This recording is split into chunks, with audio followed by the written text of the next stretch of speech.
como é que a pessoa se torna um pastor?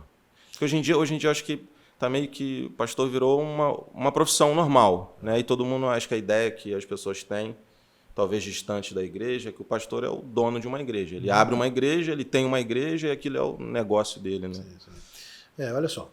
Eu vou expor para você como eu me tornei pastor, né? E a forma pela qual eu sou da Igreja Batista, né? Como é que se dá isso, né? A primeira coisa, você tem que ter um chamado, uma convicção, né? Que você tem vocação para uma missão diferente, difícil, e isso é uma coisa muito pessoal. Eu, por exemplo, tive a convicção, eu estava na faculdade, eu fazia ciências sociais, e depois de um embate muito grande, assim, não um embate de briga, mas assim, de ideias, né, com relação ao ateísmo, eu me senti muito incomodado. Eu senti que eu deveria, e eu queria dedicar minha vida a estudar a palavra de Deus de uma forma que eu pudesse fazer uma espécie de apologia, né, da fé. E a partir de então eu decidi que eu iria me preparar. Mas me preparando, eu tive que ser recomendado por uma igreja. Essa igreja reconheceu em mim que eu tinha condições de vir a ser o pastor. Depois eu fiz teologia, né? Então são 4 anos de teologia. Após o curso de teologia, você tem que passar por um exame. É um concílio de pastores e ele é examinado oralmente, né, sobre todas as áreas da teologia, da eclesiologia, que é a Bíblia, né, a igreja, estudo da igreja, né, e a sua vida ética é examinada. Você tem que dar todas as informações necessárias de que você é uma pessoa de conduta, de caráter, de índole libada. E aí, então... Isso tem que ser... Assim, não adianta você falar, isso tem que ser reconhecido. Não, isso aí, por exemplo, isso eu tenho que apresentar documentalmente, né? É mesmo? Documentalmente. E interessante, inclusive, eu tenho que ter corroboração, no meu caso, né? Casado da minha esposa. Ela dá um testemunho. Ela dizer autoriza? Não é que autoriza, ela vai dizer assim, não, ele realmente tem condições ou não. Entendi.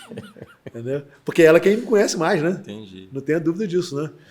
Então, a partir de todos esses dados, né, e desse exame teológico, eclesiológico e ético, aí o concílio de pastores, ele se reúne e decide se, bom, ele está apto ou não.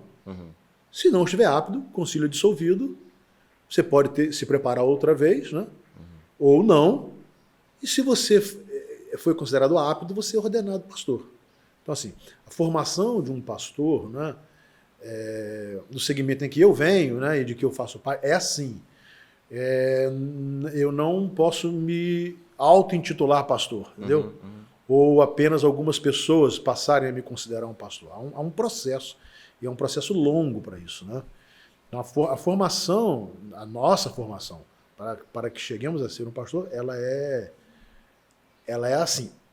Há segmentos que fazem o contrário, pensam o contrário, eu respeito, mas essa é a forma, né, bíblica, porque o apóstolo Paulo diz que nós não deveríamos impor as mãos, né, de uma forma insegura, né, prematura sobre alguém. Essa ideia de imposição de mãos é a ordenação ao ministério pastoral, né? Então, isso tudo tem que ser feito com muito cuidado, porque a partir do momento que você tem o título de pastor, você já representa muita coisa, muita gente e muita coisa. Enquanto Márcio, se eu cometo deslizes, a repercussão é apenas na vida de um indivíduo. Mas enquanto pastor, Márcio, possíveis deslizes, isso aí macula o nome da igreja, macula o próprio ministério, macula a fé, macula o segmento religioso do qual eu faço parte. Então, por isso que Paulo diz assim, ninguém deve impor as mãos sobre o outro precipitadamente. É interessante isso, né? Então, o preparo é longo, né? E que não termina aí, né? E depois que você começa a trabalhar, e você tem que estudar muito mais, aí estuda a vida inteira, né? Mas basicamente essa é a formação para você chegar a ser um pastor. E qual que é a função do pastor? Pois é. Olha só, biblicamente, o Porque pastor... o que a gente entende, a palavra pastor vem muito de pastorear, né? Sim, sim. De cuidar dos animais, guiar e etc. A figura é essa, né? É essa. É de você cuidar de um rebanho. Por exemplo, quem já teve oportunidade, né, assim, de estar ali no Oriente Médio, é muito comum você estar passando pelas estradas no Oriente Médio. Por exemplo, se você vai do Egito para Israel e você vai pelo deserto, pela estrada, é comum você ver a figura de um pastor indo à frente e atrás um rebanho grande que vai seguindo. Porque confia, né?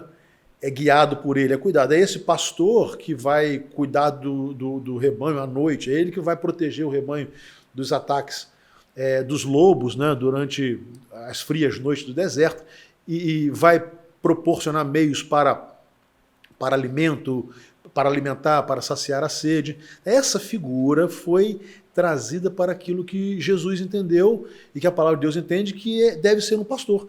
Alguém que ele procura cuidar do seu rebanho. Né?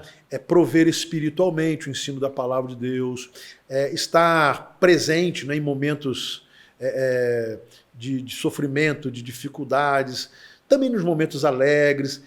É aquele que procura dar um norte para que suas ovelhas não se percam. Né?